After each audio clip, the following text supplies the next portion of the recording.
Hi, everyone. I'm Budd Mishkin, and welcome to the 92nd Street Y remotely. And thank you for joining us tonight for what's going to be a great conversation with Misty Copeland and Calvin Royal III of the American Ballet Theater. As you know, this is a tough time for the 92nd Street Y and so many cultural institutions because of the coronavirus. And we're trying at the 92nd Street Y to keep the programming going, live streaming events like this and concerts, opening up our archives with many great moments from the past at the Y, developing remote classes for adults and children. We're doing everything really we can to engage and inspire our community during this challenging time. And of course, we know it's a difficult time for everyone, but if there is a chance that you can make a donation to support the Y, you can visit the Y's website, 92y.org/help now. Thank you. And I'm sure the same goes for American Ballet Theater, another great cultural institution in New York City. So many cultural institutions that are struggling at this time. You can go to ABT's website and donate there. My two guests tonight were to have made history. They will still make history. It will happen. It's just not happening right now. They were scheduled to be the first African-American lead dancers with ABT to dance a little something called Romeo and Juliet, which is rather popular, I understand. Of course, the ABT spring season is off because of the coronavirus, but we are obviously hoping that when the performances return, we will see Romeo and Juliet. Misty, Calvin, thank you for joining us so much tonight. All of us are trying to stay in shape in some form or fashion, but for a dancer, that's not just like, oh, I'd like to stay in shape, I would imagine, or to stay in form. Misty, let's start with you. Yeah. How does one do that at this unprecedented time? You know, I think that's what's so interesting and so different, and what people maybe don't realize or understand the extent. A lot of professional athletes have the privilege of having gyms in their homes and really state-of-the-art facilities. And as dancers, if we don't have our studio to go to with our company, then there's really no way for us to train in our homes, in our apartments in New York City. And so it's been a bit challenging. And we've had wonderful help, Harlequinade floors, who make the floors that dancers have to dance on. They're very specific floors for us. And so they've actually shipped out pieces of Marley floor to the dancers, like pretty much all over the world, that we can tape down in our apartments, in our kitchens, in our closets, wherever, our bedrooms, to be able to just give ourselves a ballet bar. But it's really, really difficult to maintain the level of athletic, prowess that what we have to do in order to stay in top shape. For me, particularly, it's been an interesting time because I was injured a couple of weeks before we went into quarantine. So I was dealing with having a procedure right before the lockdown. I got in before, they weren't taking people who didn't have symptoms into hospital. Right. So I got in and had this procedure done. So it's been a bit of a slow journey of me healing and doing physical therapy virtually with our physical therapists at American Ballet Theater, and just slowly building up to exercises and, even just walking laps. My physical therapist was like, just walk laps around your dining room table and get things moving again. But I think every dancer has kind of taken their own, journey to just staying in shape. And the community has been so amazing in coming together and people giving classes that we can join in on virtually. I think Baryshnikov and Nureyev used to do that, right? Just walks around the dining room table. Yeah, that's all it took to be whatever it takes. Calvin, how about for you? How about the physical part, but also is there a mental part to this as well? Yeah, so I think, like Misty was saying, it's very difficult to be at that level of conditioning, just to not only go in and take class every day, but to actually rehearse and perform.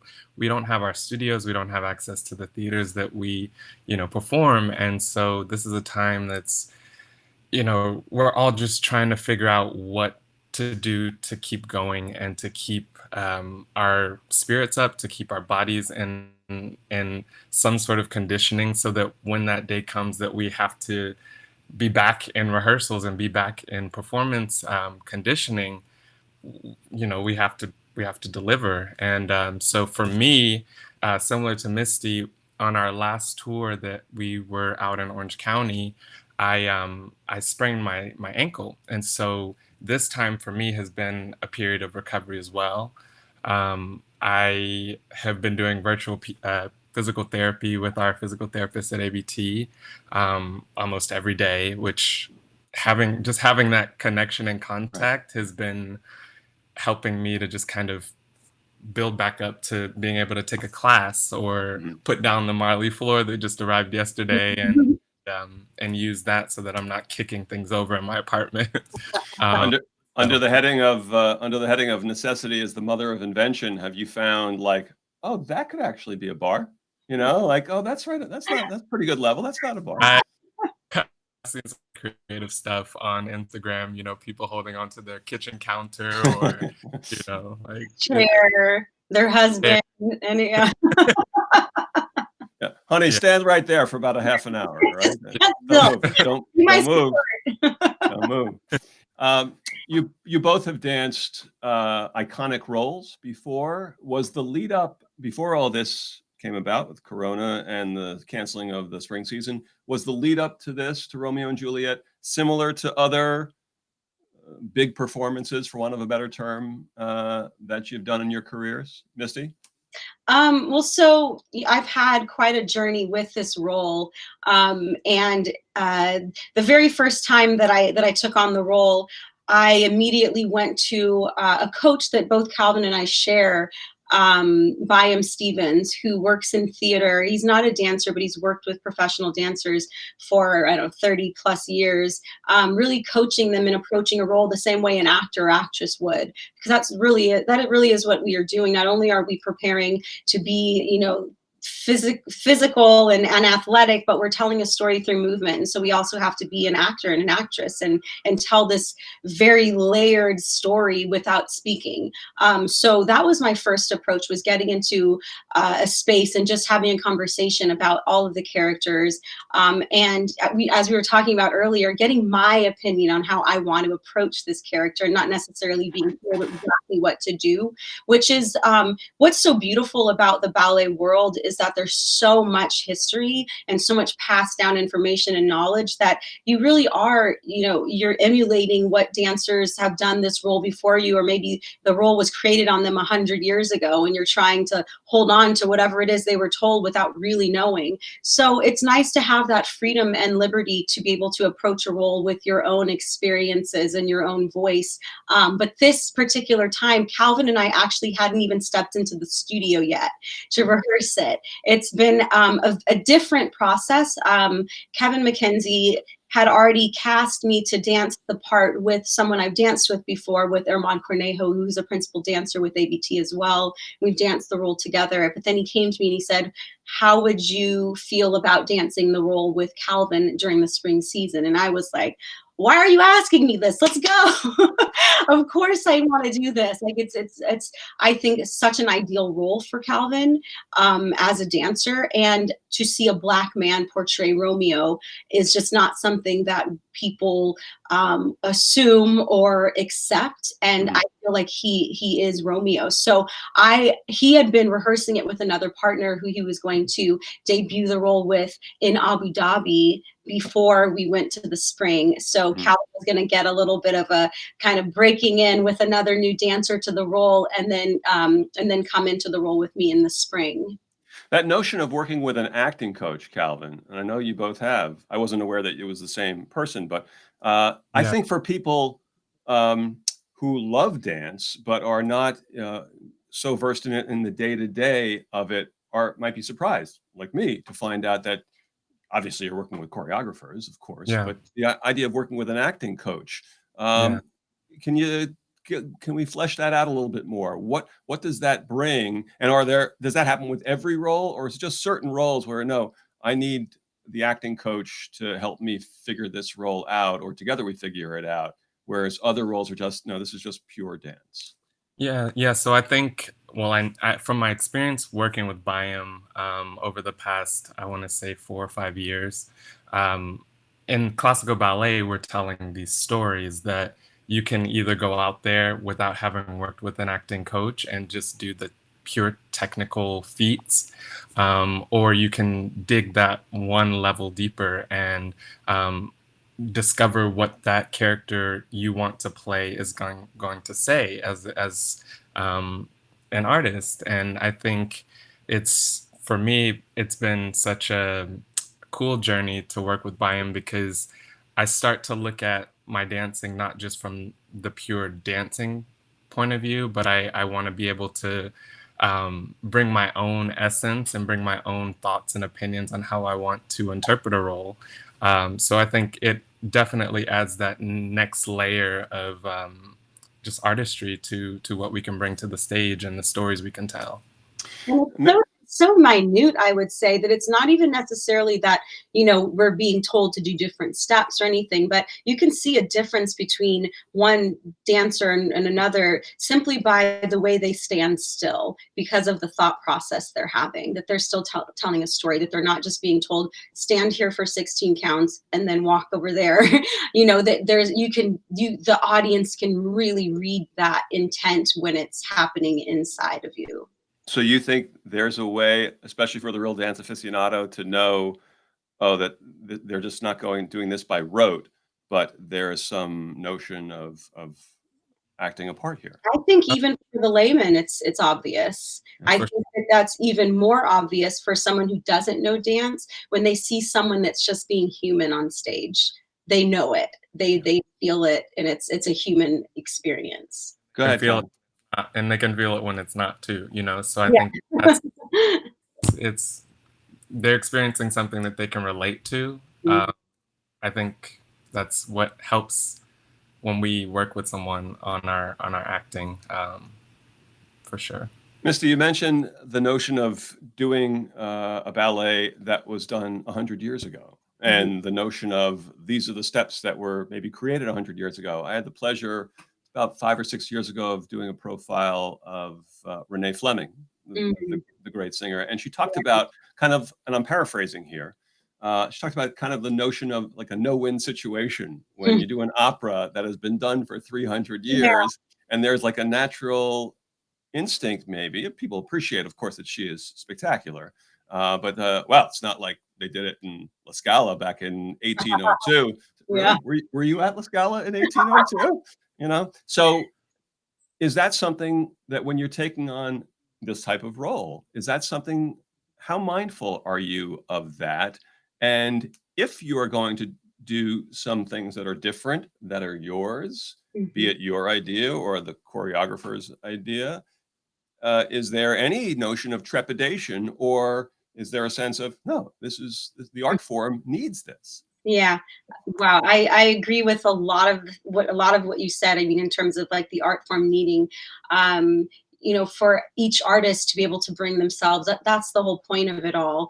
I do think that that's something that I've let go of, or done my best to let go of, is that there's no way you can become someone else. There's no way that I can interpret what another dancer did or try and become them. I never saw them. I never worked with them. Even if I did, I still couldn't do that. So a lot of it is like letting go of that and knowing that people come in with their opinions, and that's the beauty of what we do, and of being a part of a subjective art form.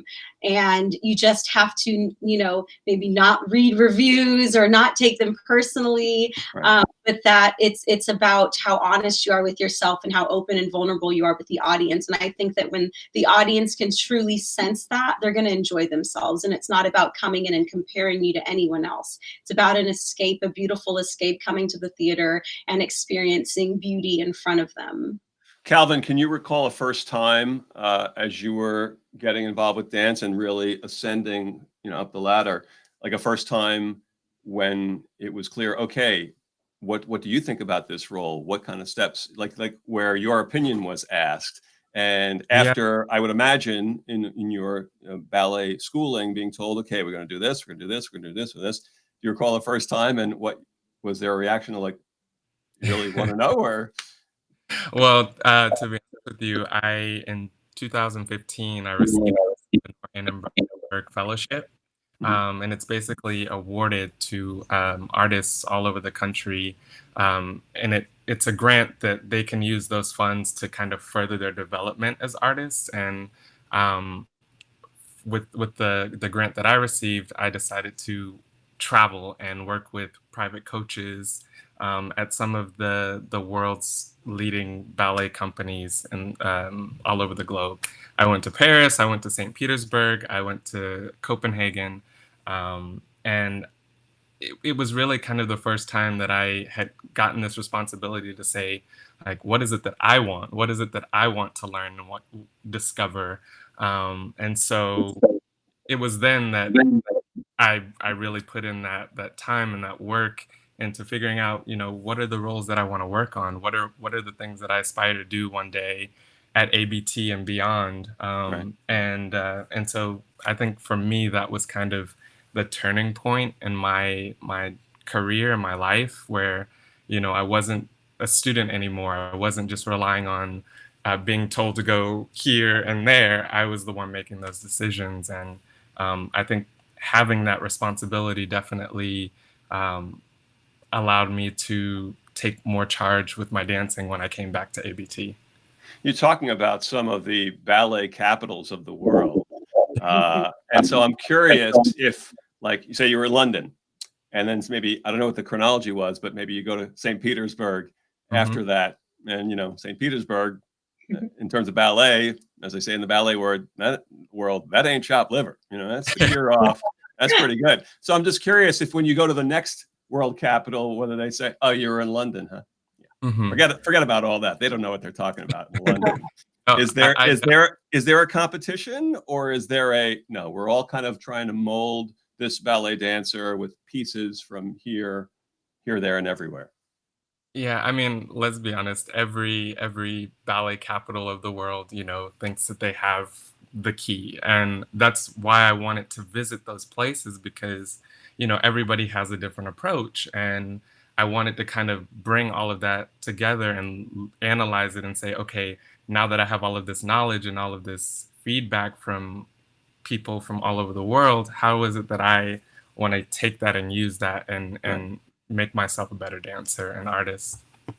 We're talking with Calvin Royal III and Misty Copeland here on the 92nd Street Y remotely. And again, thank you for joining us tonight and helping out the Y a bit. And if we understand these times are hard for many, many people, but if you are able, if you could make a donation to the Y, that would be great to keep these programs going, and the programs that usually the events on stage support, the daytime programs, educational programs at 92y.org/help now, and also the American Ballet Theater, one of the great cultural institutions in New York City. If you go to ABT's website, there's a place to donate there as well. And we will be taking questions. If you write them down, I see them right over here. The technology is working. And now whether I know how to work the technology, that's a whole nother issue. But one thing that's said about both of you, pretty much in just about every profile that's written, or a profile on TV, and that is that you both started in ballet terms somewhat late. You were 14 or 13, and I looked at it and thought, has that been a bonus in the sense of you were brought to ballet, you obviously showed an early love for it, and then from both of your stories were pretty much all in and obviously had a lot of talent. But there's not a sense of, if someone's been doing it since they're 4 years old, I got to imagine that at some point, maybe, and even they're pretty good, but by the time that they're 12 or 13, it's like, do I have to go down to that dance class again? So have you ever looked at it like that it's a plus as opposed to early on a negative? Yeah, I've definitely looked at it as a plus. There's so many layers when it comes to that. And my experience has been that, a lot of young minority dancers, dancers of color that start out at a young age. I think by the time they've been in a school for a couple of years, they're already kind of being told this isn't the place for them in ballet. And I feel like that's another layer as to why there isn't enough diversity in classical dance.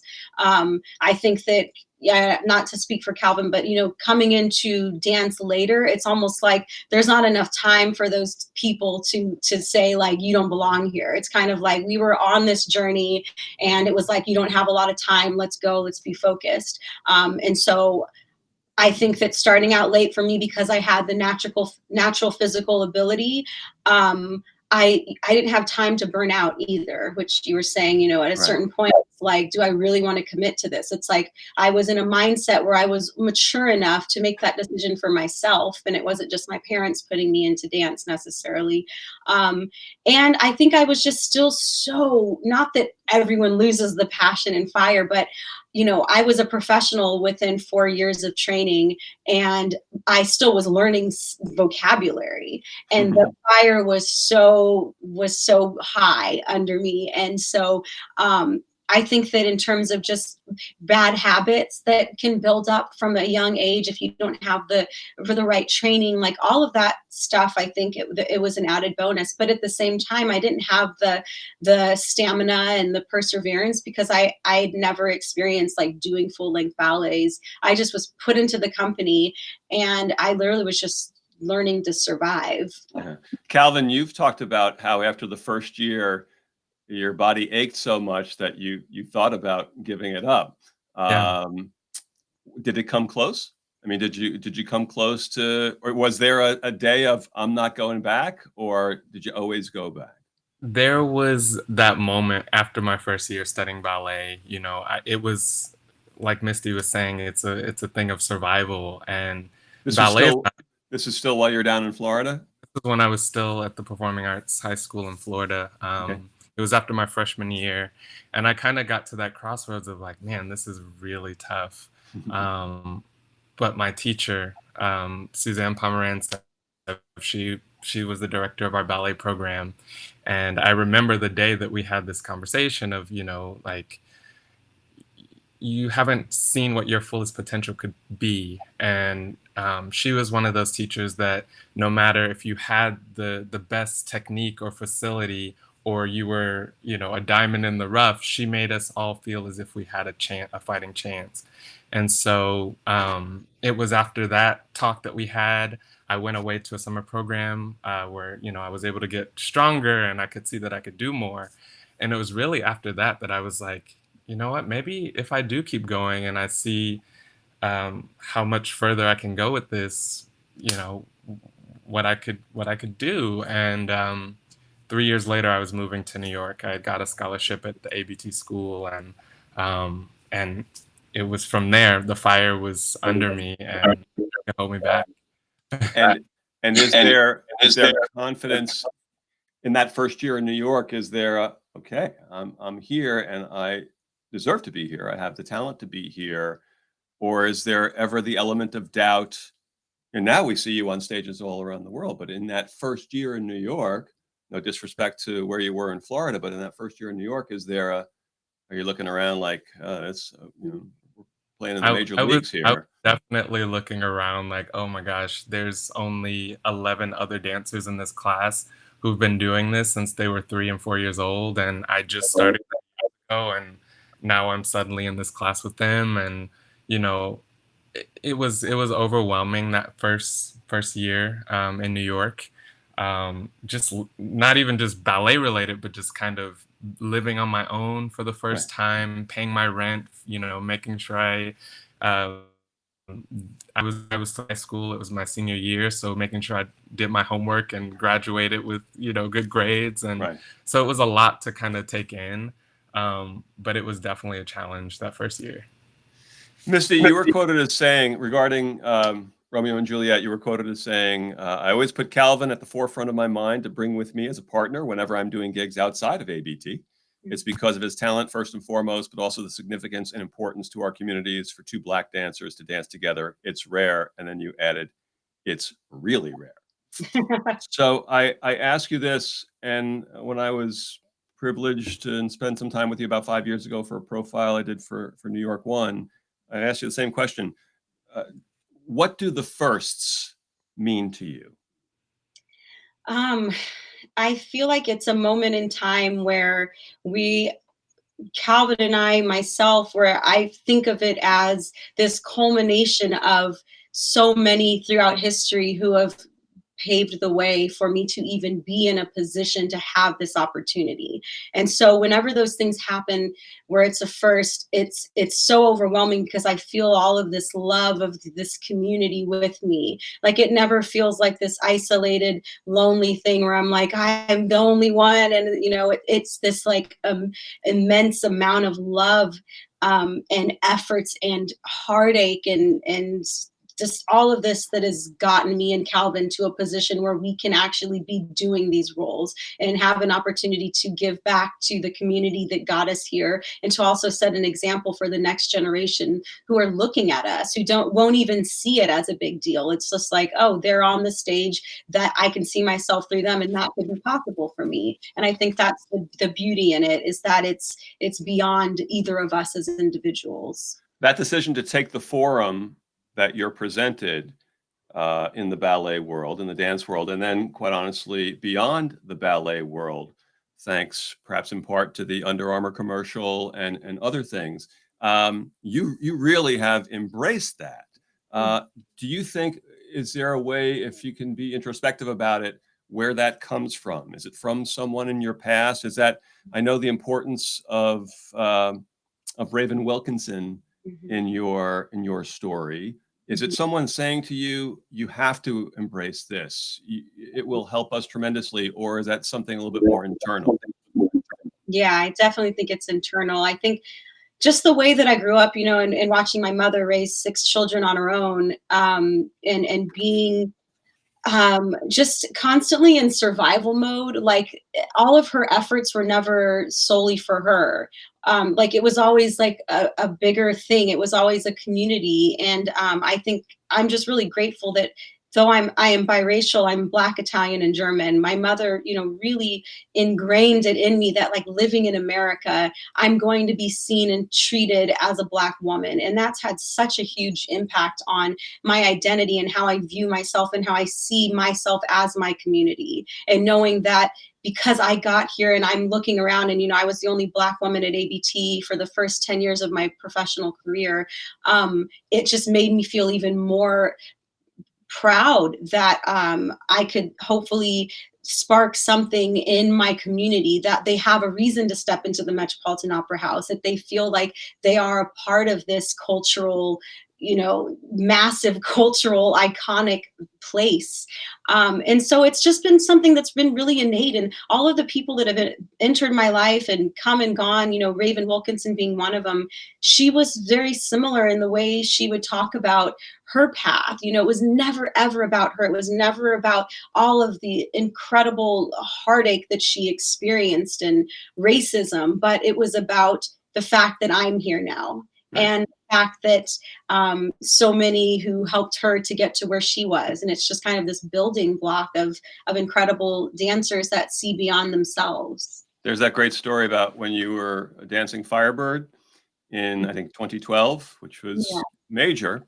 And the audience had a lot more African Americans came out to see that. And can you tell the story about what someone said to you about? Yeah. It was a pretty spectacular moment. Number one, just because, having my face on the front of the Met as a Black woman. And again, I saw this Black woman, I didn't see myself. And to have that at the front of the Met was already a door opener for our community. But that first night, was shocking to everyone. It was probably more than half full of brown people at the Met. And I don't think that had ever happened before. And someone who had been working at the Met for decades behind the scenes came to me and asked if it was my family who was here to support me. And I said, I do not know that many Black people personally, let alone do I have that much family. But, and it was an innocent, comment, but like it was that rare and shocking, I think, for everyone in the theater to see that many people of color there to support someone who was a part of their community and that could be the future of, what ballet could and should be. Can I Calvin, just go ahead, really Calvin. quick? Yeah. Years later, after that Firebird performance, I had grandmas coming up to me at the stage door asking, "Where's the Firebird?" And they were There talking you go. about so Where, it was where's the it was Firebird? it was huge. It was such a big moment for Misty, the community. Um, so yeah. And I referenced the Under Armour commercial, which has been seen on YouTube by a few people, 8 million or so, and also the notion of the time 100, and you're sitting with President Obama and having a discussion with him, and in music they talk about, quite honestly, the person is like a crossover artist. The musician's in one genre and then has kind of exploded. So for Calvin, for you, I've noticed that like there was a comment from someone even last December saying, he's destined for Olympus. It's only a matter of time. And another person saying he was regal in terms of one of the performances. So my question to you is there a sense once you start to get a feeling of, oh, my stock is rising, for want of a better term, or more people are watching, or there's a different imperceptible or maybe perceptible difference when I walk in the room, that people are reacting differently. Is there a way to learn how to deal with that, either through the advice of friends and colleagues or just internally, so that it stays about the dancing and not about, hey, I'm going here, or so-and-so said something about me? Mhm. Is there a way to learn how to deal with that? I mean, I definitely am thankful and so grateful for this moment that I've ascended to in my career, Yeah. the journey that I've been on since I started ballet, um, and the recognition and acknowledgement of the work that I've put in over these years. I definitely feel there are times where I do have to kind of put the reviews to the side, or not focus so much on what the commentary is happening outside, and really just put my focus on my own artistic mission, what it is that I want to achieve, and the impact that I want to have, and on not only the people that I'm surrounded by in ADT, but on the next generation after me. Mhm. Seeing someone like Misty here, and the impact that she's had on so many uh, dancers of color over the years, and still just kind of being that symbol for people to see themselves in her. It's inspiring, and so I definitely try to keep my focus on the thing that I'm doing that's special, and putting my work into my dance and making it better and the best that it could be. So hope that Well, answers. Can I one, say something about that? sure. It's so difficult, and I know this day and age when we have social media and that this is a completely different time than when I came into the ballet world, and like people are, even ballet companies sometimes are looking at how many followers you have, and it's like I've been tried my best to set an example that it's not about becoming famous. It's not about these crossover brands, that when I started working with my manager, Gilda Squire, it was about how can we bring ballet to these brands? How can we bring ballet to this platform and have it seen? It's not about leaving the ballet world behind, like, okay, I've gotten to this point, now I'm going to go do this. But I think that's something that Calvin understands, as well, and that it's important that, we have so much respect for American Ballet Theater, for the classical ballet world, for all the work that goes into what we do, and that it's a privilege to have the opportunity to be a part of the Pirelli calendar, to do all of these things and cross into fashion and advertising and film and TV. But in the end, like, it's about keeping the ballet world alive and bringing it to more people. Well, talk about bringing ballet to more people. One of my favorite New York programs for so many years, and again, another great New Yorker who I was blessed to spend some time with and profile is Jacques d'Amboise and Mhm. National Dance Institute. Yes. I recall I did a story about him once in the late 90s comparing ballet dancers or dancers and athletes. And I did it with Jacques. And I was looking at the tape back at the TV station, and an intern was sitting next to me doing something else. This is actually in the sports office. And he said, "What's that?" And I said, well, it's an interview with Jacques d'Amboise. He runs something called National Dance Institute. And I said it really obnoxiously like that. And student, high school, college student looked at me like, relax, I was an NDI. Don't worry, I But, love that. but my point is talk about bringing dance to people. Misty, I've read about the Mind Leaps program Yeah. and your connection to it. Can you tell us a little bit about that, how you got involved and what you've done? Yes. Mind Leaps is an incredible organization that really brings underprivileged kids, I guess is an understatement. The program started in Rwanda, in Africa, and it was through an American woman who found herself in Rwanda, and after the genocide, and there were so many children that are called street kids that literally don't have a home. They're sleeping in under passageways like sewers. A lot of their family members have died, whether it was in the genocide from AIDS. And she went and bought this small home in a community where these kids could walk there to this place. And she started getting them to come there by playing music. They would dance around, and the ones that committed to coming every day, she started to kind of form a program around them. And it was, I'd say 98% of them are illiterate and all ages. And by introducing them to music and dance before language and any other skill that you would learn in school, they learned at such a rapid speed. And I think that it speaks volumes to what the arts, how necessary they are for children and how necessary they are in schools. And to be able to measure that, they have a system where they can actually measure the progress, and that dance and music are such a vital part of the way our brains develop. It's an incredible organization, and the point of it isn't just to take kids out of Africa and bring them to America, Right. but to really be able to set up a structure so that she can then leave, and she teaches the people there in the community to be able to keep it up. And so it's really changing the way the culture is there. So it's not just throwing money at a problem. Right. Obviously, everything is up in the air right now, but I assume it's an ongoing relationship with Yes. them, and any thoughts about going back at some Yeah, point? been a couple of times. I will definitely go back. I actually was Skyping with some of the students recently. We stay in touch, and I'm fortunate to be able to send them tons of Under Armour clothes and shoes, and just any way that I can help in getting funds to them. Sure. I will definitely be back there. I love my Mind Leaps family.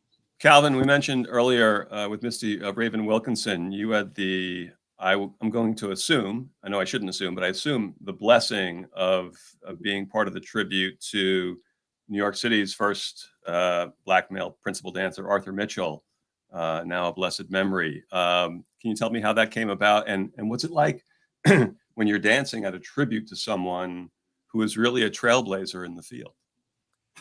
So Arthur Mitchell and we met back when I had been nominated for the Clive Barnes Award. And we kind of lost touch for a bit. And then I had found out that he was donating all of his video footage, programs, everything from his archives to the Columbia University. They were doing an exhibition on Arthur. And so he had gotten in touch with me doing this opening of the exhibition that we performed up at Miller Theater at Columbia University. And, it was Arthur was such an inspiration to me, not just as a dancer and the barriers that he had to overcome, being a Black male dancer with New York City Ballet and civil rights, but for his he was a huge leader and had such a big impact on the Black community and for Black dancers that saw that he created a space for them to play.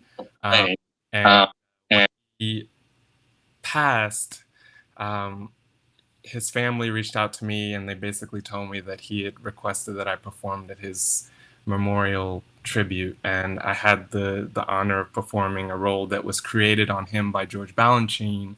Wow. And Agon, and it's one of those moments that I'll never forget. Sure. It's one of those moments that I'll cherish, mainly because, gosh, and I'm getting a little emotional.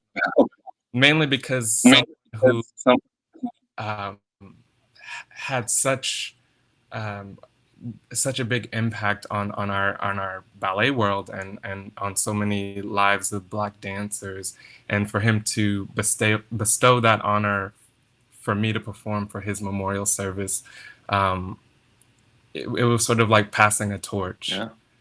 And I carry those small conversations we would have on the side with me, every time I step into the room or I'm about to perform a role that I, am so looking forward to. I think of people like him who paved that way for me to even step through the door. It was a very memorable moment for me in my career, and it gave me that feeling that yes, I can do this, and yes, I can be here and stand on this stage and represent something that's so much bigger than myself. As much as it nourished you, I'm sure it nourished him too. Yeah. We have a few thousand questions from people. So I hope you're not going anywhere because we're going to be here till I think Tuesday. But let's take some questions here and let's see. All right. Kat writes, how can you avoid so many food temptations at home when you don't have access to other dancers, etc., because of social isolation? Don't avoid it. Don't avoid it. I mean, that's sort of everyday. That's an everyday struggle. I don't think that it's, anything. I think that's something that you have to really work on. It's a skill like anything else that we do. It's just having that will and discipline to not, go overboard. But I believe in allowing yourself to live. Again, everyone says this, and it's all everything in moderation. Right. It's also like a lifestyle adjustment. The more that you aren't eating processed foods, the less you'll crave it. And if you don't buy it, you're not going to have it in the house. So, I just actually had a cupcake here before I came on, and my husband was like, I don't know how you have the will to just have these cupcakes just sitting out on the counter and you don't eat them all in one sitting. I'm like, yeah, I guess it's just a tool that I've developed. No, as I say, good point. Here we go. All right. So tonight after dinner, if I decide I want to have something that probably I shouldn't have, I can then go with the defense of, look, I've just spoken to two of the greatest ballet dancers in the world, and they signed off on it. So maybe just one little cupcake. Yeah, in the Mishkin family, the notion of one thing would be disrespectful to my ancestors.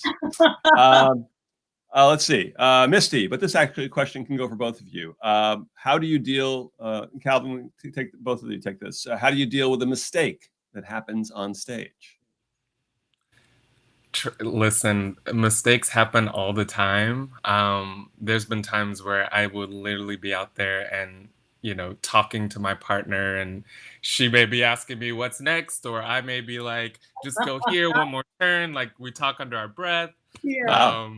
But yeah, mistakes happen all the time. Part of it. It's live theater. It's live theater, and honestly, for me, the way I look at it is, it's in the recovery. How you make that mistake a part of the performance, as if nobody. It's probably one of my favorite things.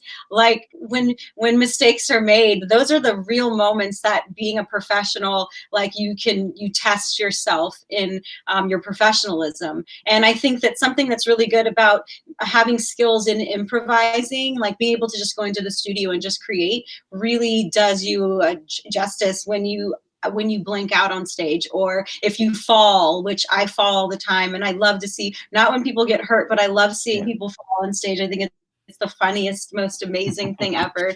And like you're really going for something really like amazing. But it's about the recovery. And it's happened to me so many times. I remember we were doing, it was opening night, Sleeping Beauty in Paris. And I was doing Princess Florine in the Bluebird in the third act.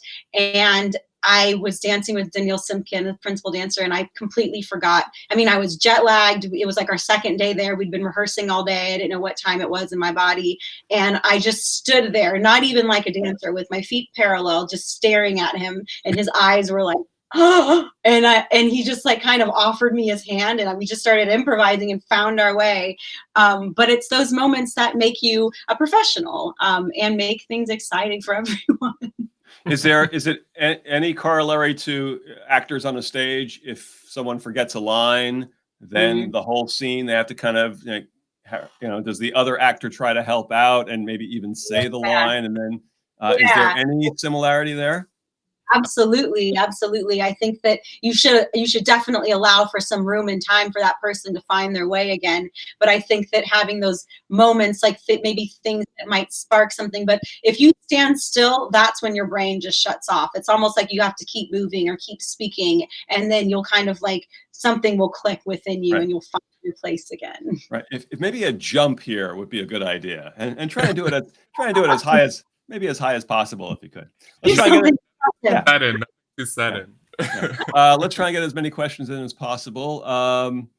Do either of you have interest in choreographing somewhere down the line? How about other specific roles in which you could partner with each other? Any aspirations for this?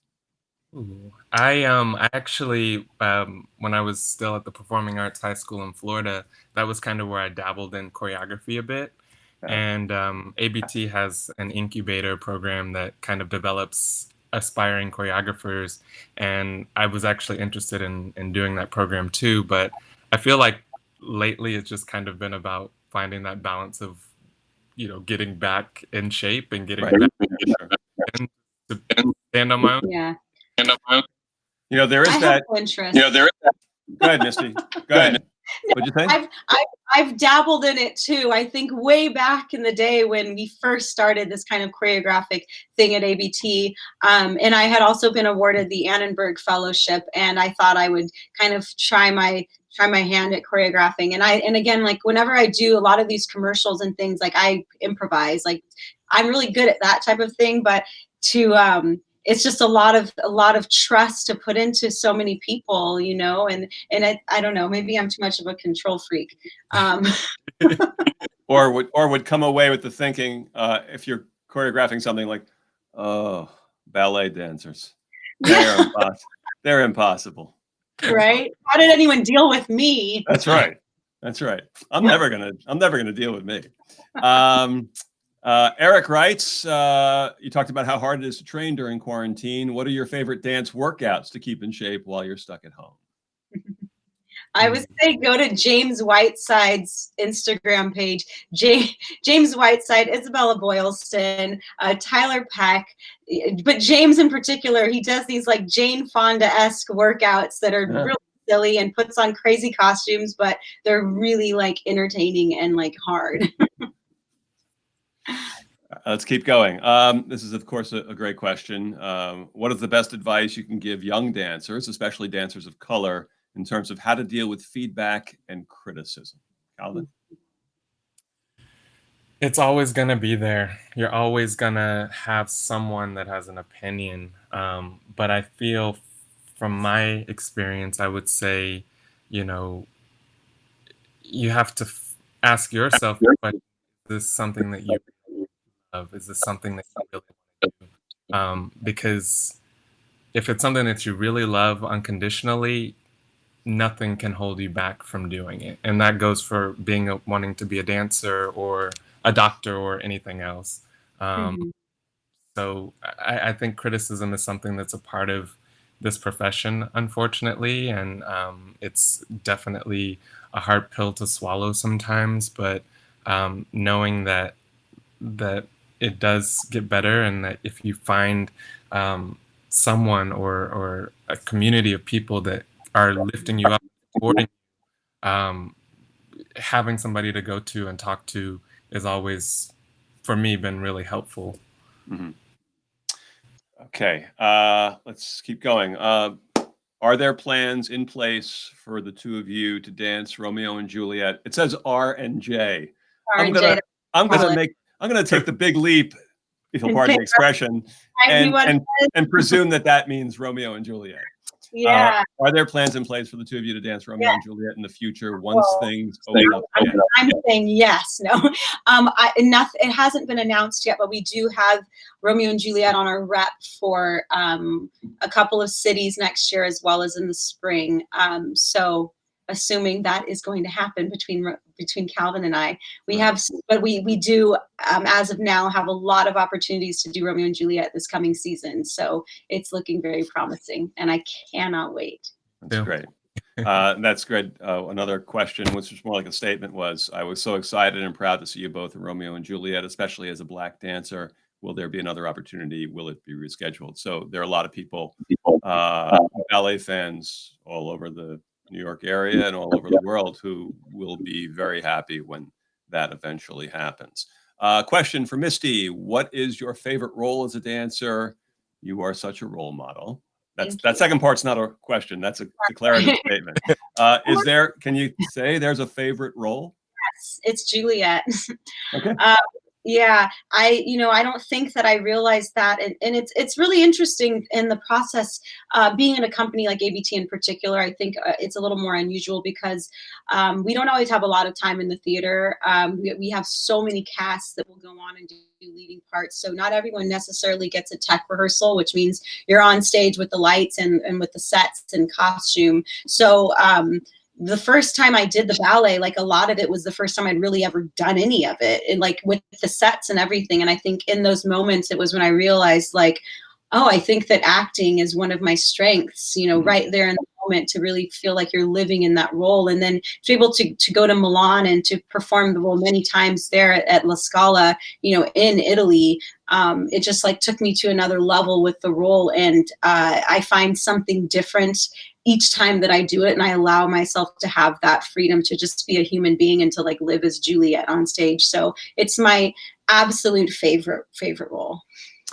Question for Calvin. We talked about this a little bit earlier, but a question from Bryant is, Calvin, how was it like to move to New York while still in school? And how did you keep the balance between school and dance? And was that something, this is my adding to that question, was that something that you just found your own way, or did you have people to advise you, look, you're coming, you're talented, here's a way of doing this so that it works out both for your dancing and for schoolwork? Yeah, I mean, it was hard, honestly. That first year, I remember, not having ever been on my own without my family before. So, coming to New York, it was on the one hand super exciting, getting to be in a big city and taking the subway every day, and training at American Ballet Theater. But it was definitely really challenging. I had the support at ABT in the school, the directors there that brought me to the school. They were always very supportive of me and making sure that I had everything that I needed. But it was a challenge, and like I was saying earlier, being able to have people to go to and talk to about things that you're going through. I was calling home almost every day or multiple times throughout the day. My grandmother, who is, my grandma Misty, Angel. she was always on the phone just praying with me and just making sure that I was doing okay, and that really got me through. So yeah. We have a couple of questions from students, from young students, so let's try and get those in. This is from Evie, who is 9 years old, who is asking, how old were you? And this is for the both of you. How old were you when you started dancing? When I started training, I was 13 years old. That was my first time ever stepping into a ballet studio. But I started dancing like to pop music when I was like 4 or 5. Mhm. I started ballet when I was 14. I was a freshman in high school, but I started dancing when I was probably 11. I did a community project called the Chocolate Nutcracker, and Wow. we did West African dancing, we did hip hop, jazz. Yeah, it was Another question from a student from the Riverwalk Youth Ballet. This is from Emily. She asks, when you started, did you ever expect to get as far as you have in your career? Also, how do you deal with the pressures of your fame? Expectations. Misty, you want to jump in on that? Yeah, I my goal was ABT, and I think because I was so naive and new to ballet, when I started dancing, I only started dancing because my teacher who discovered me, Cynthia Bradley, she saw the potential for me to be a professional. So immediately my goal was, I was training towards that goal. It wasn't just recreational. So I was told, like, you're gonna get there, you're gonna go to ABT, and so it happened pretty quickly. It happened in 4 years, but no, I never imagined that my career would be what it is now. I think every dancer has hopes and dreams to do certain roles or to dance on certain stages, but to be in a position to have a voice, which a lot of dancers aren't given that opportunity or don't want to have that responsibility. But to me, more so than any role that I've danced, to have an opportunity to bring ballet to more people and to be a vessel for so many in different ways, I think has been the biggest shock and surprise, not only to me, but my family members as well. They can see me do any role and they're kind of like, yeah, okay, that's Misty dancing. But then they see me speak in front of thousands of people or do these other things that, are separate from dancing. And they're like, we can't believe that's little mouse Misty up there. Calvin, do you want to jump in on the whole notion of yeah. expectations? Starting about 14, I never imagined that I would, back then, looking back to 14-year-old Calvin, I never thought that I would be dancing on the stages of the Metropolitan Opera House at Lincoln Center or the Bastille Opera House in Paris.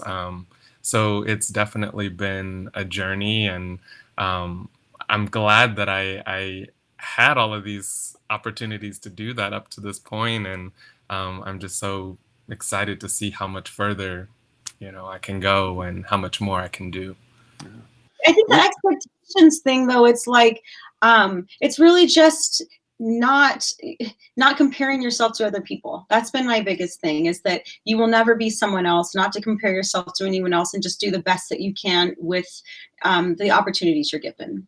So trust me, I have enough questions. We could be here for a while, but we are about to wrap this up. So, and on that note, the notion, and this has been going on for you, Misty, a little bit longer than for you, Calvin, but it's happening for you too. That notion that now, forget about you trying to be somebody else. Now there are the young students who want to be you.